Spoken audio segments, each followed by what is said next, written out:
complaint against my child, my daughter, Hermia. Stand forth, Demetrius. My great lady, this man hath my consent to marry her. Stand forth, Lysander. And your grace, I swear, this man hath bewitched the bosom of my child. Thou, Lysander, thou hast given her rhymes and interchanged love tokens with my child. With cunning hast thou filched my daughter's heart, turned her obedience, which is due to me, to stubbornness. If therefore, kind madam, my daughter does not here before your grace consent to marry with Demetrius, let the stern law punish her disobedience. But say you, Hermia, be advised, fair maid, to you your father should be as a god, one that composed your beauties, yea, and one to whom you are but as a form in wax, by him imprinted, and within his power to leave the figure or disfigure I would my father looked, but with my eyes. Rather your eyes must with his judgment look. I do entreat your grace to pardon me. I know not by what power I am made so bold, or how I may concern my modesty in such presence here to plead my thoughts.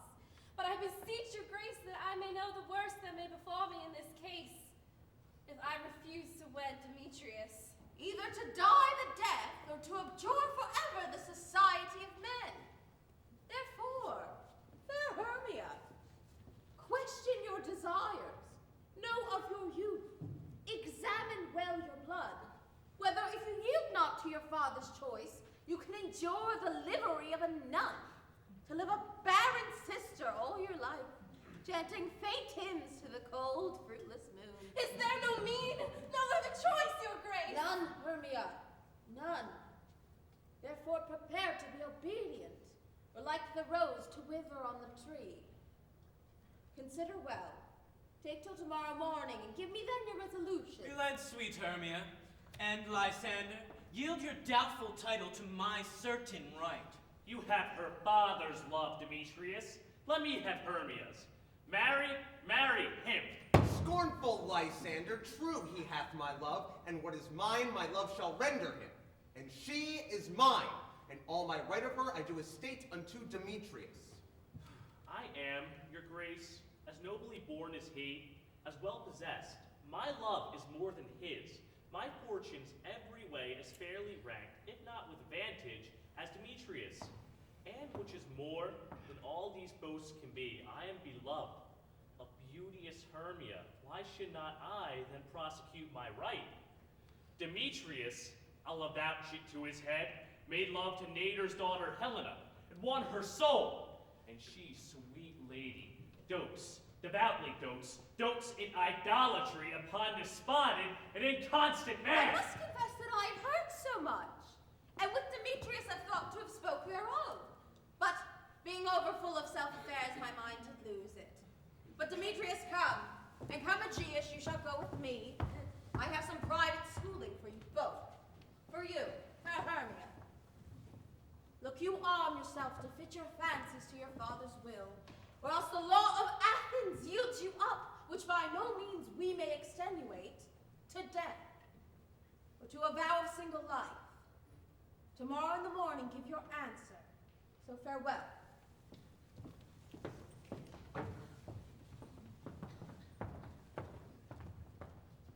Ay, me!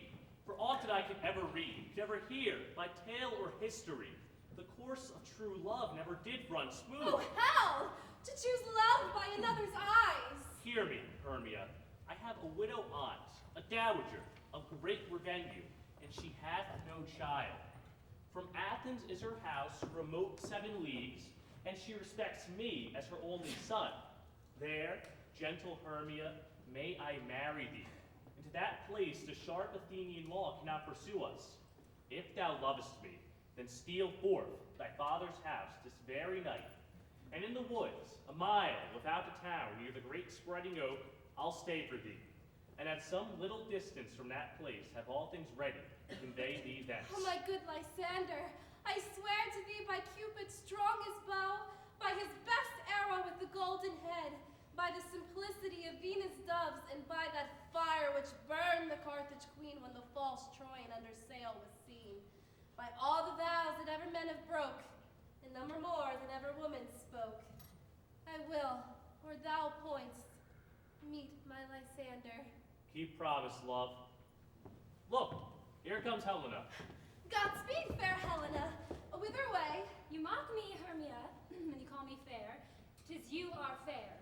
'Tis you Demetrius loves. Sickness is catching. Oh, were beauty so, yours would I catch, fair Hermia, ere I go. My ear should catch your voice, my eye your eye. My tongue should catch your tongue's sweet melody.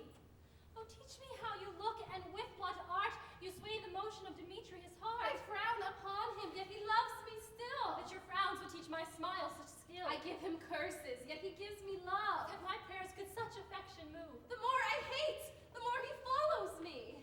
The more I love, the more he hateth. His folly, Helena, is no fault of mine. None but your beauty. Would that fault were mine? Take comfort. He no more shall see my face. Helen, to you our minds we will unfold.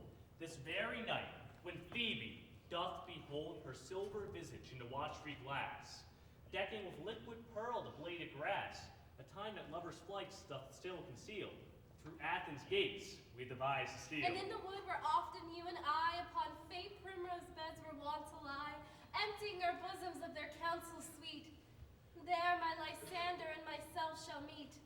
And thence from Athens turn away our eyes to see new friends and stranger companies. Oh, farewell, sweet playfellow. Pray thou for us, and good luck grant thee thy Demetrius. Madam, farewell. O may the powers above make Helen happy and Demetrius love.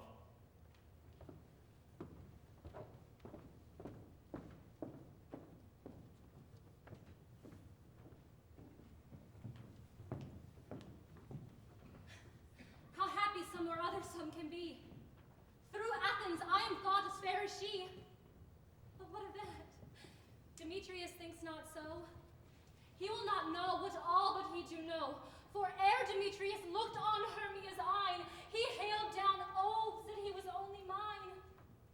And when this hail some heat from Hermia felt, so he dissolved, and showers of oaths did melt.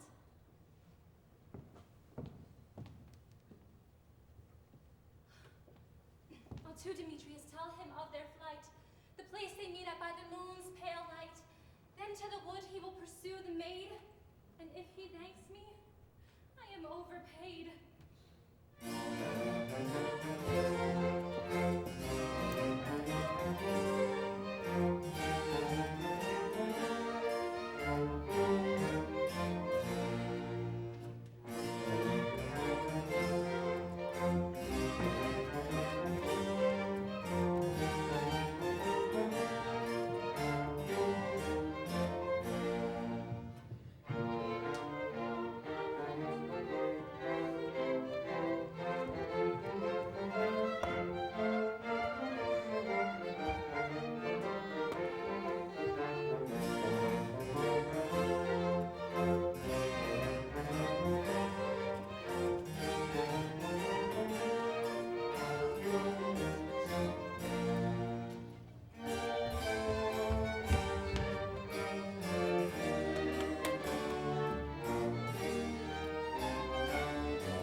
Is all our company here? You were best to call them generally, man by man, according to the script. Here is the scroll of every man's name which is thought fit through all Athens to play in our interlude before the Duchess, at the marriage of Lysander and Hermia, or Demetrius and Hermia, no matter which. First, good Peter Quince, say what the play treats on, then read the names of the actors, and so go on to appoint the parts. Mary, our play is the most lamentable comedy and most cruel death of Pyramus and Thisbe. A very good piece of work, I assure you, and a merry. Now, good Peter Quince, call forth your actors by the scroll. Answer as I call you. Nick Bottom the Weaver. Ready! Name what part I am for and proceed. You, Nick Bottom, are set down for Pyramus. What is Pyramus? A lover? or a tyrant? A lover that kills himself most gallant for love. That'll ask some tears in the true performing of it. If I do it, let the audience look to their eyes. I will move storms! Now name the rest of the players. Francis Flute, the bellows mender. Here, Peter Quince. Flute, you must take Thisbe on you. What is Thisbe? A wandering knight? It is the lady that Pyramus must love. Nay, Faith, let me not play woman. I have a beard coming. That's all one. You shall play in a mask, and you may speak as small as you will. If I may hide my face, let me play Thisbe too. I'll speak in a monstrous little voice. Thisbe, Thisbe. Ah, Pyramus! I love it, dear! Thisbe, dear, lady, dear. No! You must play Pyramus, and Flute you Thisbe. Well, proceed. Tom Snout, the tinker. Here, Peter Quince. You must play Pyramus's father, myself Thisbe's father, Snug the joiner, you the lion's part, and to help here is a play fitting. Have you the lion's part written? Pray you, if it be, give it to me, for I'm slow of study. You may do it extempore, for it is nothing but roaring. Let me play the line too. I will roar, and I will do any man's heart good to hear me. I will roar, and I will make the Duchess say, "Let him roar again! Let him roar again!" Roar! And should you do it too terribly, you would frighten the ladies and they would shriek, and were enough to hang us all. They would hang us. Every mother's son. Every mother's son. You can play no part but Pyramus. For Pyramus is a sweet-faced man, a proper man as one should see in a summer's day, a most lovely, gentlemanlike man. Therefore you must needs play Pyramus. Well, I will undertake it. What beard were I best play? Why, what you will. I will discharge it in either your straw-colored beard, your orange tawny beard, your purple and grain beard, or your French crown-colored beard. Just play it barefaced. Masters, these are your parts, and I am to entreat you, request you, and desire you to con them against night and meet in the palace wood a mile without town by moonlight.